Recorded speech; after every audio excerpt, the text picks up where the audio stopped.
انا عارف ان احنا بقالنا فتره ما نزلناش اي فيديو عن السنيكرز ولا على التيك توك ولا يوتيوب حتى انستجرام، بس يعني الواحد اكتف شويه على الستوريز بتاعت انستجرام. فلو حابين تعرفوا كل حاجه جديده عن السنيكرز انا بشير على طول اول باول كده زي ما بيقولوا على الستوريز بتاعت انستجرام. والواحد الفتره دي بيجهز كذا حاجه، بس يعني ما فيش فيديو معين في دماغي ان انا مستعجل عليه انزله دلوقتي. من كتر الواحد ما بقاش ينزل فيديوز فالاسئله بدات تكتر، وانا الصراحه ما بقتش احب ارد تكست كده، فقلنا ليه ما نعملش بارت 2 من الاسئله او الكيو ان اي زي ما بيقولوا يعني. فتعالوا نشوف كده الناس بتسال او بتتكلم عن ايه في الكومنتس، حابه تعرف ايه المعلومات اللي عايزين يعرفوها. فلو انت بتتفرج علينا ومش عامل لنا سبسكرايب على الشانل يا ريت تعمل لنا سبسكرايب. محتاجين ان احنا نعدي ال 1000 سبسكرايبر الفتره اللي جايه، محتاجين نوصل لناس اكتر، فيا ريت تعمل لايك وشير للفيديو ده لكل حد مهتم بالسنيكرز. وخدوا لفه في الشانل، هتلاقي ريفيوز، هتلاقوا اخبار، هتلاقوا كذا فيديو موجود على الشانل. يلا بينا. اول سؤال معانا الدانكس والاير فورس، ايه اللي فيهم هيبقى اولد او هتروح عليه كده السنه الجايه او السنه دي كمان؟ بص احنا بقالنا سنين في الدانك لو مثلا الباندا، كل مره نقول خلاص خلصت والهايب راح عليه، لكن كل ريليز بينزل بيخلص في 5 دقائق، في اقل من 5 دقائق. انا كنت نزلت فيديو وقلت ان هو نزل في فوت لوكر مصر، وكنت حاطط برومو كود تاخد ديسكاونت كمان، بس في ظرف اقل من 5 دقائق كانوا خلصوا، لان هو الكميه بتبقى قليله. فما اعتقدش ان الدانك بشكل عام الموضه بتاعته هتروح. بالنسبه للاير فورس لسه لحد دلوقتي في ناس بتحب الاير فورس الكلاسيك الابيض او الاسود، الشكل العادي خالص، حتى ما راحوش على الاير فورس مثلا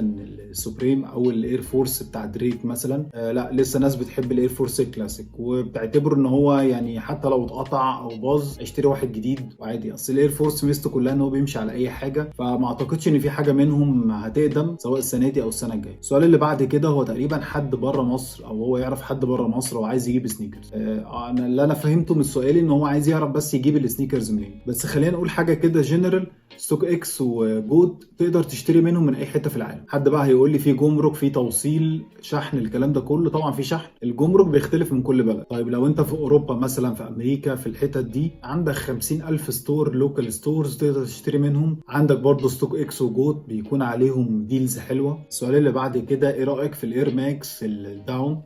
بص هو موجود في فوت لوكر دلوقتي بسعر 3200 تقريبا، عليه سيل يعني. وموجود فيه كده الاير بابل اللي هي العاديه بتاعت الاير ماكس 1 الكلاسيك خالص. رايي فيه ايه؟ هو يعني انا شايفه حاجه للديلي يوز حلوه، يعني حاجه للهلك زي ما بيقولوا كده حلو. واحنا هنا مش بنتكلم عن حاجه هايب، يعني احنا بنتكلم عن سنيكر اقدر استخدمه كل يوم. فالسنيكر حلو وعليه سيل حلو دلوقتي على فوت لوكر لو حابب ان انت تشتريه، واعتقد فيه كذا لون يعني، هي بس الفكره هتكون في المقاسات. طب نروح للي بعد كده، هو مش سؤال وانا مش عارف الكومنت بتاعي هيكون ايه، او انتوا انا اسيب لكم انتوا تعلقوا، يعني علقوا انتوا على السؤال ده في الكومنتس تحت كده. هو بيتكلم ان هو اشترى الاير جوردن 1 الهاي اليونيون لوس انجلوس البلاك توب، فهو بيقول كده ابيعه ولا اخليه ولا ايه؟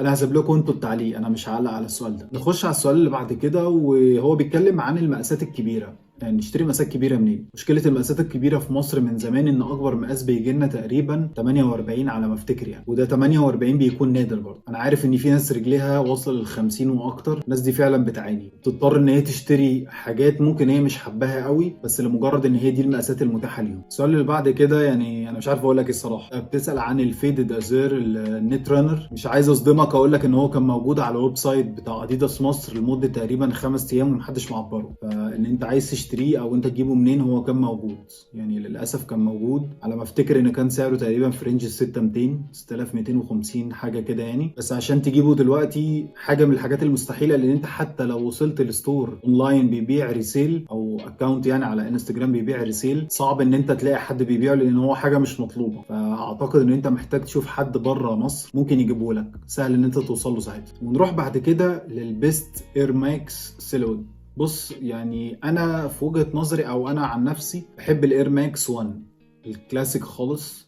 الالوان او السيلوت ممكن ساعتها نعمل لها فيديو لوحديها، بس ده المفضل بالنسبه لي يعني. نخش اللي بعد كده، هو ايه اكتر سنيكر بيليق على كل اللبس؟ الصراحه ده سؤال عام شويه، انا هسيب لكم التعليق عليه. يعني ممكن الناس تقترح علينا ايه السنيكرز اللي بتليق على كل حاجه، فاكتبوا لنا في الكومنتس تحت شايفين انهي سنيكر اللي ممكن يليق على كل اللبس. ونروح لايه افضل سنيكرز في العالم.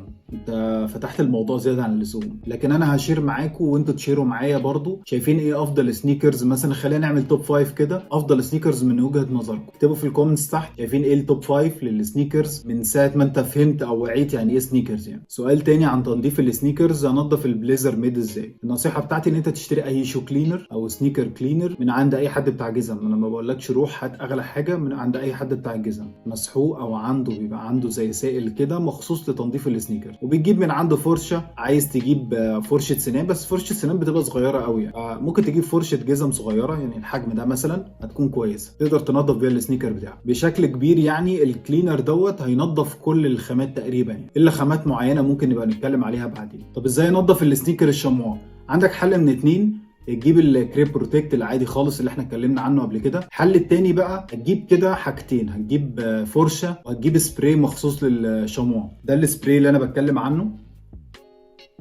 سبراي دوت هو معمول لمادة الشموا والنوبك ليذر، جلد فيه جلد كده اللي احنا بنقول عليها في مصر جلد مقلوب. ده السبراي ده مخصوص ليه يعني. والحاجة التانية الفرشة، دي فرشة برضو مخصوصة للتنظيف بتاع الشموع. خلينا اوريها لكم كده من جوه برضو، لان دي مش فرشة شعر يعني. بص فرشة يعتبر زي فرشة سيليكون كده، بص عاملة ازاي.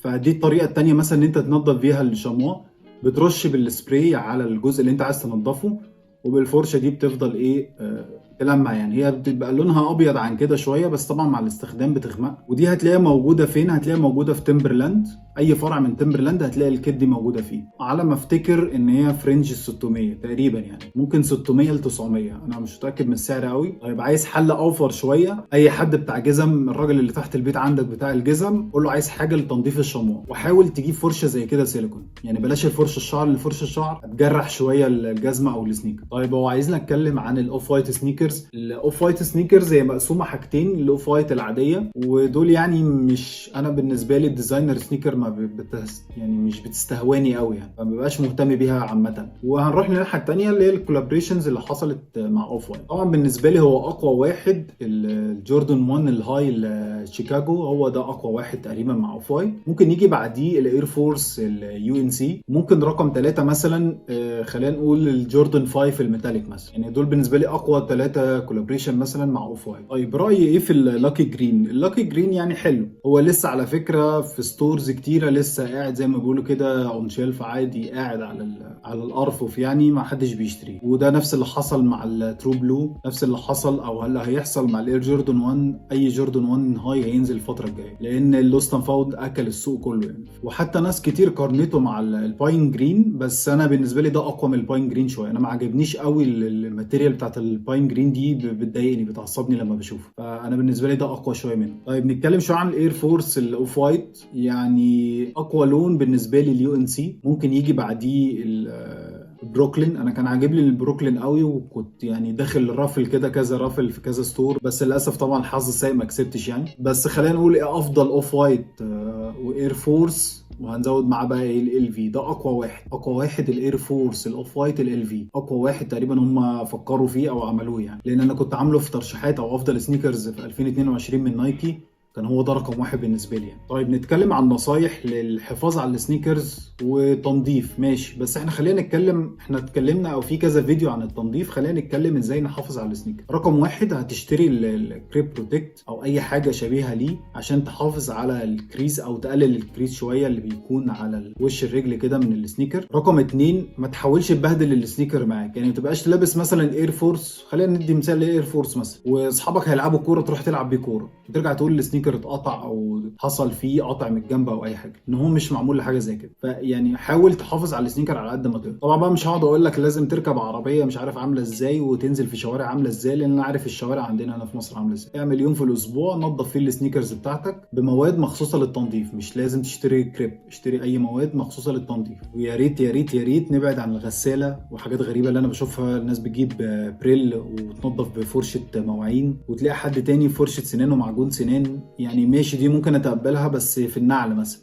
لكن مش على السنيكر نفسه، انا اسف يعني. واللي يقول لك حط كربونات صوديوم على ميه على مش عارف ايه، معلش مع احترامي للناس دي كلها، هات حاجه مخصوصه للتنظيف، بلاش تأليف يا جماعه والنبي، عشان الناس بترجع تشتكي وتقول انا اشتريت سنيكر وقعد معايا 5 شهور واتقطع او اتقشر او مش عارف حصل له ايه. ما هو خلينا نرجع كده، انت عملت ايه في السنيكر عشان يوصل للمرحله دي؟ لو هو عيب صناعه انا معاك طبعا، مفيش كلام، يعني انت ما بتستخدمتوش او ما هلكتوش وحصل له كده، حقك ان انت تعمل مشكله. لكن بلاش نستخدم اي مواد، اي حاجه مش معروفه، وناس بتطلع تعمل فيديوز كده هي مش عارفه الحاجات دي فعلا هتاثر على السنيكر ولا لا. ممكن استثني في الحاجات دي سنيكر اصلا انت مطلع عينه وهو اصلا مش قادر يمشي من كتر ما انت مشيت بيه، اعمل حاجه زي كده فيها عادي وجرب، ما عنديش مشكله فيها خالص. الحاجه الاخيره بقى ايه؟ خلي السنيكر جوه البوكس بتاعه. انت نظفت يوم التنظيف يا عم، هنعمل يوم تنظيف، نظفت السنيكر، حط السنيكر جوه البوكس تاني بعد ما نظفته. يعني دي ابسط 4 خطوات تقدر تحافظ، او 3 خطوات تحافظ بيها على السنيكر. سؤال من دريك، ومفروض هو اللي يكون عارف المعلومه دي مش انا، وهو بيسال عن النايكي بيتر وورد، ايه الفكره منه او ايه هو ده اصلا. خلينا نختصر الموضوع، ان هي دي حملات من نايكي وشركات تانية طبعا كتير، ان هي تقلل استخدام الكربون او المواد اللي فيها كربون في التصنيع بقى السنيكرز، النعل، الكلام ده كله. حتى بتلاقي في ماتيريالز كتيره في السنيكرز معمول لها اعاده تدوير من بلاستيك مثلا كان في المحيط، من بلاستيك مش عارف كان فين، او حتى في حاجات بيتعاد تصنيعها من ملابس قديمه مثلا بيعملوها، او بيبقى ليها ماشينز مخصوصه تقدر ترجعها خيوط مره ثانيه. فدي كلها خطوات بس للحفاظ على البيئه يعني. السؤال اللي بعد كده، ارخص طريقه اشتري بيها سنيكرز. وعلى فكره هي مبقتش فارقه كتير، يعني انت لو لقيت الريليز هنا موجود اشتريه من هنا، لان انت لما تيجي تحول العمله هتلاقي بره سعره اغلى من هنا، بسبب ان احنا سعر الجنيه احنا عارفين كلنا ايه اللي حاصل فيه. فبقت احيانا اسعار السنيكرز جوه مصر سعرها احسن من بره، بس طبعا هي في حاله ان هي لو توفرت. ما توفرتش، عندك اقرب حاجه الخليج سعرها قريب من مصر. امريكا طبعا ارخص بكتير، ولكن طبعا محتاج ان يكون لك حد هناك وهو جاي يجيب لك السنيكر معاه والكلام ده كله، دي ارخص طريقه. لكن لو اشتريت مباشر من بره وشحنته على مصر، هتدفع جمرك، هتدفع شحن دولي، هتدفع ضريبه، عشان بس تبقى عارف. طب ايه رايي في الجوردن 1 لو البلاك الفاير ريد الوايت؟ يعني مش اقوى، مش هضحك عليك، هو مش اقوى حاجه. يعني احنا كنا عملنا قبل كده للريد تو مثلا، عملنا له ريفيو، ده اقوى بكتير من دوت يعني، ما بنصحش بيه، او انا شخصيا مش حابب شكله قوي. الاير ماكس ال 97 الاثليتيك بلو، يعني انا مش قوي يعني بالنسبه لل 97، يعني ممكن هو واحد بس اللي انا في الريليز دي او في الموديل ده عامه هو اللي بيعجبني، بس يعني ايه مش اقوى حاجه.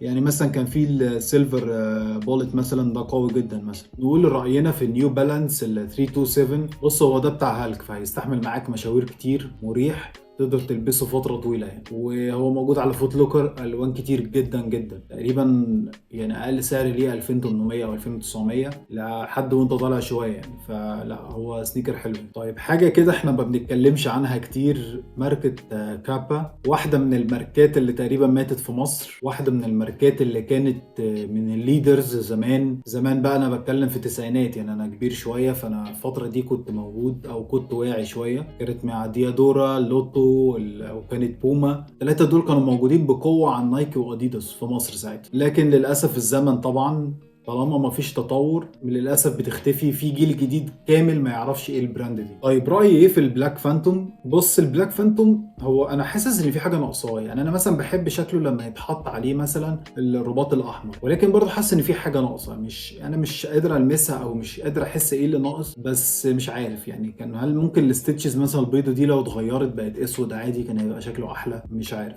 بس يعني مش اقل واحد مثلا بالنسبه لل جوردن 1 لو الترافيس مثلا، ده اقل واحد فيهم يعتبر بالنسبه لي. تجيب ييزي 350 اوريجينال منين في مصر؟ انا مش هقدر ارشح اي ستور، اي صفحه بتبيع على الانستجرام وانا ما جربتهاش، لان انا معظم الحاجه اللي بجيبها من بره. فانا مش هقدر ارشح لكم حد مثلا تشتري منه وانا مش ضامنه، او انا ما اتعاملتش معاه. وانا عن نفسي ما بتعاملش مع حد جوه مصر، زي ما بقول لكم بجيب من بره على طول. فالاحسن والاضمن ان انت تجيب من بره مصر. الاديداس كامبس عامه هو طالع ترند السنه دي، فلا لو هو قدامك اشتريه، هو موجود على الويب سايت بتاع اديداس، فسنيكر حلو وجو اهيد. وانتوا لو عايزين تشوفوا الفيديو اللي فات بتاع الاسئله برضو تقدر تشوف الفيديو من هنا.